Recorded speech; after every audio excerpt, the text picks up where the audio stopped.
In this video, you'll learn how to connect your OKX wallet to Hamster Kombat. By following these steps, you will successfully link your wallet to the game, enabling you to participate in various features, including airdrops. Begin by opening the Telegram app on your device. Once Telegram is open, locate the Hamster Kombat bot within your contacts or search for it using the search bar. When you find the bot, tap on it to open the chat interface. You will see a prompt to start or play at the bottom of the screen. Tap on this button to initiate the bot and access the game features. After tapping start or play, navigate through the game interface until you find the options labeled airdrop, wallet, or connect wallet. These options are typically displayed in the main menu or within the game settings. It is important to locate this section as it will allow you to connect your wallet. Next, you will need to choose your connection method. If the OKX Wallet option is visible, simply tap on it to proceed. If you do not see the OKX Wallet option, look for the Wallet Connect option instead. Tapping this will allow you to connect using an alternative method. Once you tap on your chosen connection method, the OKX app will launch automatically if you selected the OKX Wallet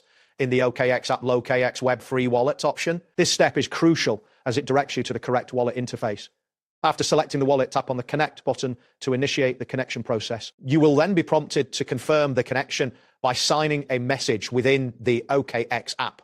This signature confirmation is essential for establishing a secure link between your wallet and Hamster Kombat. After confirming the signature, you will receive a notification indicating that the connection was successful. Your wallet address should now be visible within the Hamster Kombat interface, confirming that the setup is complete. That wraps up today's guide. Thanks for watching, and catch you in the next tutorial.